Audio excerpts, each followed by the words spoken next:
All right, so I'm out here today with a couple Italian Vetterlis, and I wanted to put together a video to talk specifically about the Vetterli 70-87-15. The conversion is a 6.5 Carcano.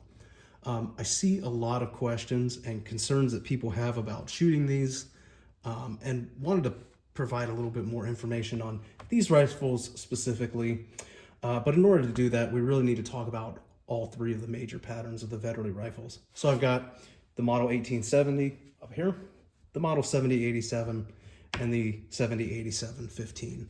So I've already gone ahead and removed most of the components that lock these into the stocks. So I'm gonna remove the action on these, and I'm gonna get the stocks out of the way so we can just focus on the actions of the rifles themselves here.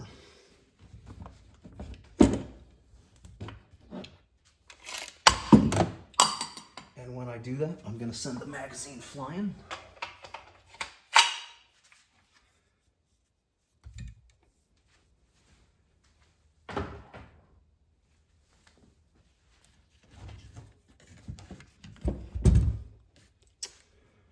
All right, so here are three actions of the different Vetterli rifles. So here's the 15, the 87, and the 70, as well as the respective bolts for each of these. So let's talk real quick about how Italy even wound up with this rifle here, the 70-87-15. So we started off with the model 70-87, and we'll just note the tang was not pinned on the original model 1870. They didn't start adding a tang pin until the 70-87, as far as I'm aware. That's why the tang's not attached on this one. It's still in the stock. So the original rifle was a single shot rifle. And it had a rotating dust cover here. Very simple rifle here.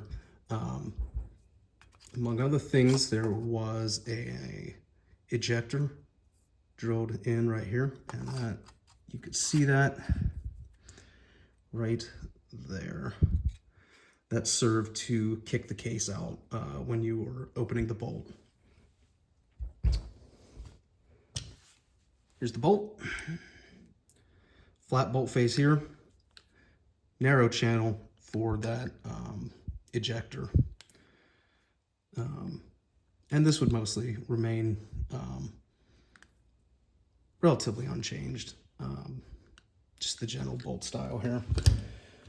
With the 70-87, in order to add the Vetterli magazine, they did a few things.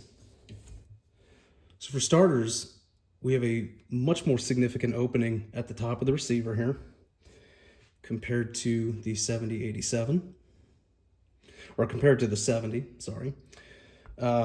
Obviously, the bottom of the receiver has to be opened up to allow for the magazine to be there. And then we have the addition of cartridge stops on either side of the receiver. And to add those in, you have to mill out this portion of the receiver on each side where those stops are going to go through, and drill and tap holes into each side. So you can tell right off the bat that there's a lot of material that's been removed from this receiver to turn it into this. In addition to that, there were some changes made to the bolt. So the ejector groove here has been significantly widened. Compare that to the 1870 here on the left, you can see that is a significant widening of that groove there. They did add on a little protrusion here. I believe this is brazed on, which serves to pick up a cartridge from the magazine. There was a slight dimensions change of the extractor. You can see it's a lot smaller on the 70-87, but not too much else from that. They did also add a slight chamfer here to the bolt collar to allow for better extraction, which they do not have on the 1870. And then when they get to the 70-87-15s, they have to make more changes to the receiver. So once again, we have to remove more material from this receiver. So if I line these up, you can see that this port is even larger. So you can see the gap between the front of this loading port here and this gas vent hole. It's a lot thinner here than it is right here. So a lot more material removed up top, which means a lot more material removed on the bottom here as well. And the cartridge stops were no longer needed, so we went ahead and removed those. So you can see the material that was removed on these. And then one of the things that was done, you see the receiver is flat here on the 7087. They kind of bent this in on both sides here to aid in holding the clip in place. In addition to that, we had a few minor changes to the bolt here by just milling out the center of this to allow for a 6.5 Carcano cartridge to sit in there, and changing the extractor head so it would actually grip that cartridge. Of course, with the 7087, they did add on the rail onto the tang, and you can generally see a line where this, you can see it right there, where this rail was brazed onto the tang. And that's present on the 7087-15 as well. So if you compare the model 1870 to the 7087-15, the amount of material that's been removed from this receiver is significant. It's a lot. This is the only opening in this receiver on the 1870. The only other thing you have is a small hole in there for your ejector to stick out, and then slight milling in here to allow that ejector piece to lay there. But really, this is a well-supported action here. And if I go ahead and open this up, so I'm going to rotate this out of the way. And I'm just going to go ahead and push that out there. So if I put the bolt in here and I push this shut,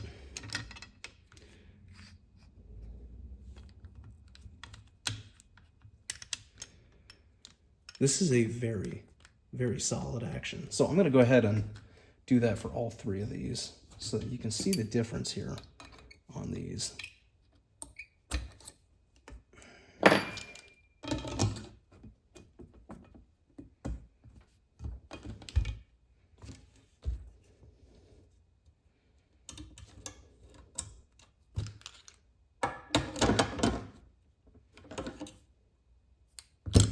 And I actually have those two backwards. Put the wrong one in there.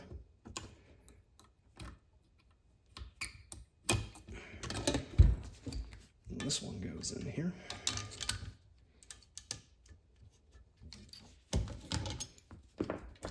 And this one will go in here.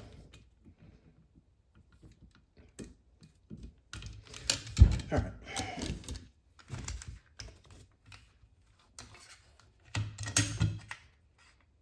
All right, so we got all three rifles here with the bolts and the actions. And we'll start with this 1870 here. So it's a little tough because this thing this dust cover just spins around since it's not in the action. But as you can see, when this is opened, there's not a lot of wobble here. It's got a little bit of play, but not a lot of wobble here. It's relatively tight fit in there. And when you close this action, now, of course, there's no sear to hold the firing pin in place, so this is essentially going to be the fired condition here. There is no movement whatsoever, or very little movement whatsoever in the bolt.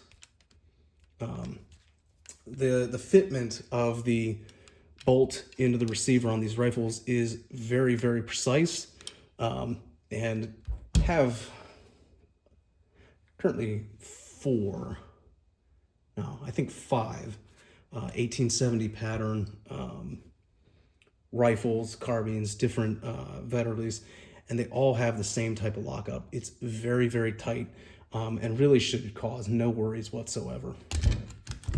Now, when they made the modifications for the 7087, a little bit of slack gets introduced. So you can see there's a little bit more wiggling here, and that was partially the reason that they added this bolt, because this thing could get kind of off to the side, and then it would jam up when you were trying to cycle. So they added the rail for additional stability there.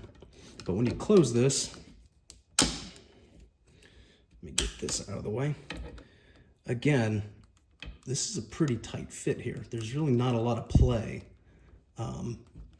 in this action. Now we look at the 7087-15. And at this point, there's a solid amount of material that's been removed from this entire system. So there's a lot more wobble here. This one's not really bad. Sometimes you will see a lot worse, something more like this.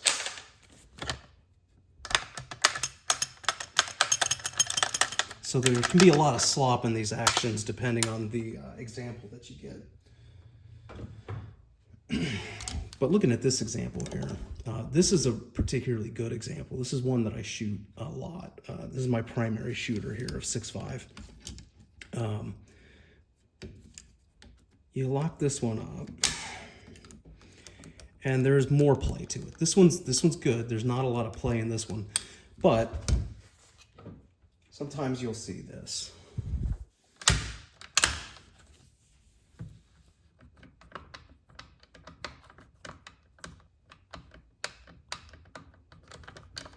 So you can have a lot of wiggle in this bolt here, which is really telling you that your bolt collar is not a great fit into the recesses inside the receiver. And that's one of the things that concerns people a lot about shooting these. So if you take this and we open this up, I've got a dummy round of 6.5 Carcano here. I'm just going to go ahead and drop this in here. And by the way, you can single load these rifles. The design of the extractor here is not a controlled feed like a Carcano. This will just snap over the rim. So you actually don't even need a clip for these. So if I put this in here and I close it, one of the things that is somewhat common to see is a little bit of brass exposed right there. And I don't know how well you can see it, but this one's pretty tight. There's not a lot of brass exposed there, but sometimes there is, and that can be a bit concerning for people. So if I take this one,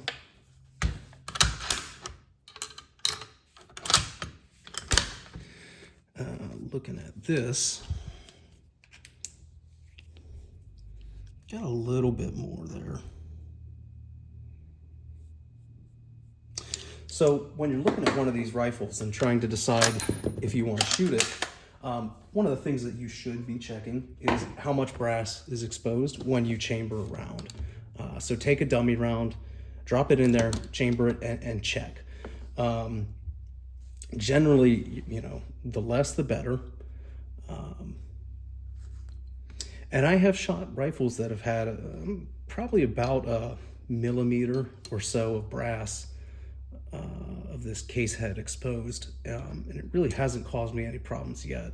So overall, I have shot 20 of these rifles, 20 different examples of 6.5 Carcano Vetterlis with well over 1,000 rounds at this point. And I've yet to have any issues with any of them. When it comes to reloading for these or finding ammo to use, obviously the best thing to do is either purchase 6.5 Carcano ammo that's specifically made for the Vetterlis, or to hand load your own. One thing I would not do at all is reduce the powder load of commercial 6.5 Carcano ammunition if you don't know what the powder is in there. So for bullet choice, this is the bullet that I use on these rifles. I found this to be a pretty accurate and good shooting bullet for a rifle that has a good bore like this. If you have something that's a bit more worn out, not as tight of a bore, I would take a look at something like this. And these are 150 grain cast bullets made by Steino. These are 264 bore riders with 268 driving bands and a gas check. So these are pretty good if you got one that's a little bit worn out, but if you have one that's got a really good bore, I would definitely recommend giving these bullets a chance. These have worked really well for me. And then in terms of powder, you know, using a powder that's safely reducible, like Accurate 5744, is preferable. Other people use Unique Trail Boss if you have it, though I don't think that's really available anymore. Something like that. Don't go using a powder that you aren't sure can be safely reduced. Wouldn't recommend something like IMR 4064 or BLC2, anything like that. Stick with something that's safe to be used in a low volume application, and you really should be fine. The load that I use for this in the Vetterlis, and any load data, you know, you're on your own, do your own research for loading data, but my load data for this is 18 grains of 5744 with that Hornady bullet, and that'll get me about 1,750 feet per second out of these. And I've shot these loads out of some really poor condition 6.5 Vetterlis, ones that even I was a little concerned about shooting, and I've not had any issues with them. So that would be, that's what I use. And, you know, whatever you use is up to you. It should be based on, you know, doing your thorough and diligent research into reloading for these. But kind of the main point here is a lot of people will find very beat up examples of these rifles. Something like this, something that just has a bunch of slop, it's all wobbly, and it's a very poor condition gun. And they will use that as a point in their argument that these were poorly made rifles, and that is not the case at all. The reality is that you cannot, let me open these up real quick. You cannot take a rifle like this and change it to this extent by removing this much of the receiver material, by making so many changes to it, and increasing the pressure twice, because they did adopt smokeless powder 10.4 millimeter. That's what pretty much all of these 10.4 7087s you're going to find are cited for smokeless powder.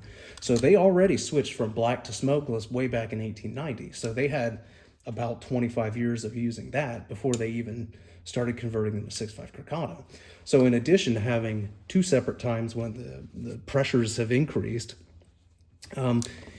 you've got this massive amount of receiver material that's been removed. And the truth is that means, that really shows what a very well-built rifles these are.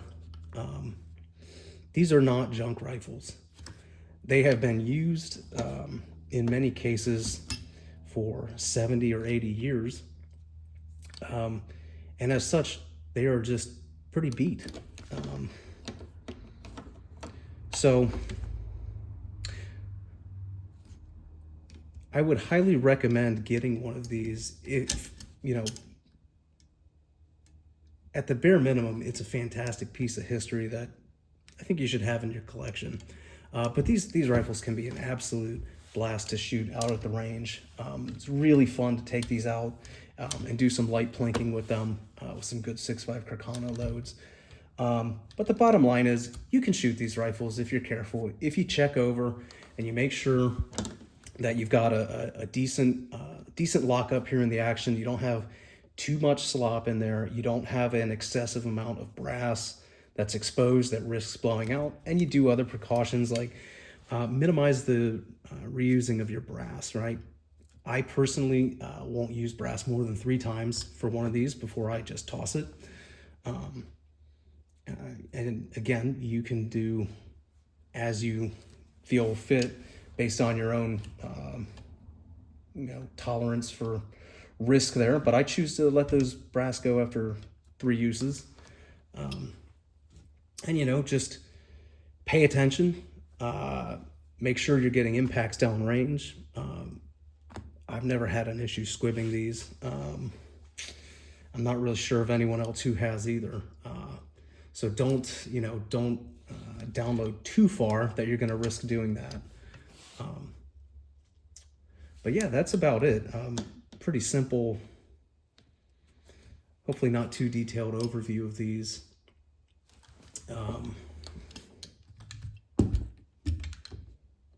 Yeah, great rifles with a lot of cool history. And I would highly recommend adding one of these to your collection. I didn't really have any sort of script or plan to talk about anything specific here. So if anyone has any questions on, you know, these rifles, the safety of them, or what to check before shooting them, you know, please do add it in the comments, and I will respond to you to the best of my ability. So yeah, that's all I got today.